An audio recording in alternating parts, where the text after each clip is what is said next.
क्या आपने कभी सोचा है कि जिन लोगों को हम रोज नजरअंदाज करते हैं वही हमें जिंदगी का सबसे बड़ा सबक दे सकते हैं। आज की ये कहानी आपको सोचने पर मजबूर कर देगी।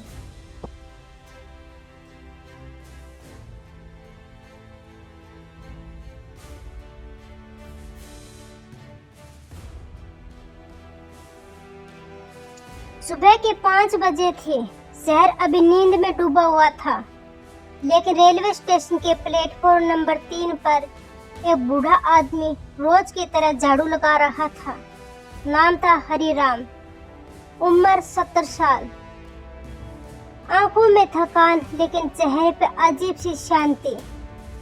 हरिराम पिछले 25 सालों से इसी स्टेशन पे सफाई का काम कर रहा था। लोगों के लिए वह एक सफाई वाला था, ऐसा इंसान जिसे कोई देखता नहीं, सुनता नहीं।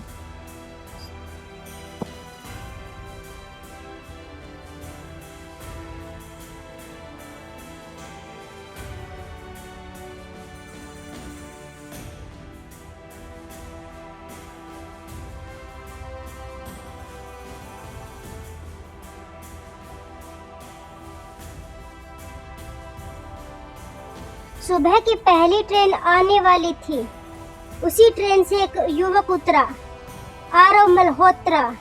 महंगा सूट, हाथ में लैपटॉप बैग, आंखों में आत्मविश्वास और चेहरे पर अवस्था। वह एक बड़ी आईआईटी कंपनी का सीनियर मैनेजर था। दिल्ली में मीटिंग थी। जैसे ही वह प्लेटफॉर्म से बाहर जाने लगा, उसका पैर केले के छिलके पर फिसल गया। ये गंदगी साफ नहीं कर सकते क्या? माफ कर दो बेटा, मुझसे गलती हो गई। हरिराम वही खड़ा रह गया। उसकी आंखों में एक पल के लिए अतीत उतर आया।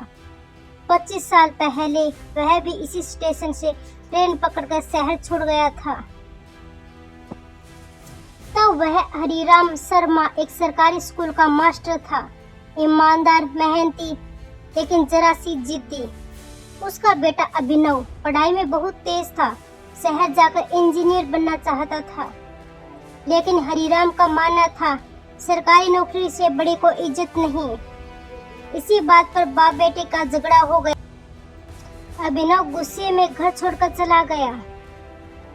कुछ महीने बाद हरिराम की पत्नी भी चल बसी। अकेलापन, पछतावा और गरीबी सब एक साथ आ गई। स्कूल की नौकरी भी छूट गई और जिंदगी ने उसे यहाँ इस प्लेटफॉर्म पर लाकर खड़ा कर दिया। शाम को वही आरव स्टेशन के बाहर टैक्सी ढूंढ रहा था। अचानक तेज बारिश शुरू हो गई। हरिराम छतरी लेकर खड़ा था। उन्होंने कहा, बेटा बारिश तेज है, थोड़ी देर यहीं रुक जाओ। कुछ देर बाद बातचीत शुरू हुई। हरिराम ने पूछा, क्या करते हो? आईटी कंपनी में मैनेजर हूँ। तब तो तुम्हारे माता पिता बहुत खुश होंगे। यह सुनते ही आरव चुप हो गया। पापा रहे नहीं, माँ गांव में अकेली रहती है।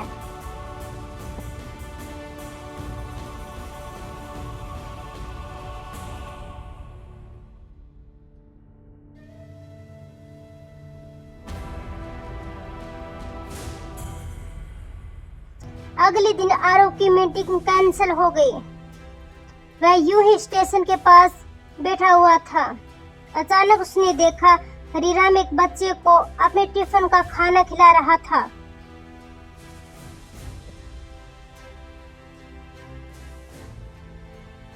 आरव ने पूछा, आप खुद नहीं खाओगे?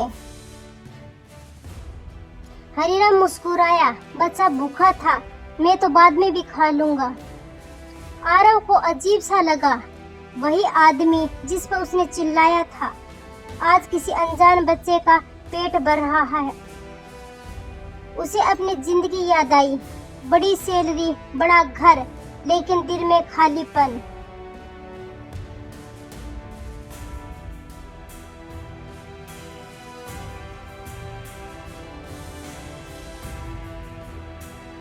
उसी शाम आरव ने माँ को फोन किया। माँ आप ठीक हो? हाँ बेटा, बस तुम्हारी याद आती है। आरव की आंखें नम हो गई। उसे एहसास हुआ वह अब भी अपने काम और अहंकार में रिश्तों को भूलता जा रहा है।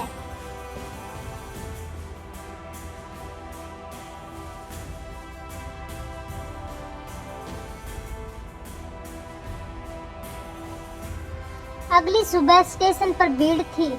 एक महिला अचानक बेहोश हो गई। लोग वीडियो बनाते रहे, कोई आगे नहीं आया। हरिराम सबसे पहले दौड़ा।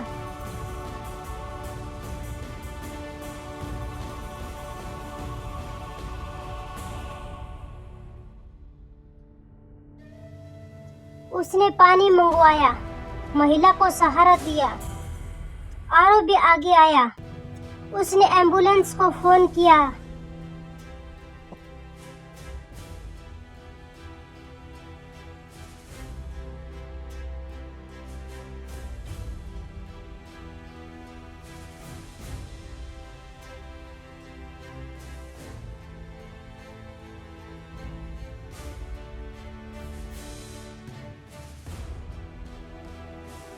डॉक्टर ने कहा अगर 5 मिनट और हो जाती तो शायद यह महिला बच नहीं पाती।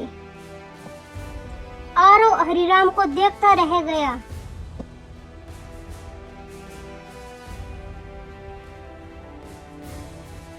आरव ने कहा बाबा आप सच में बहुत बड़े इंसान हो।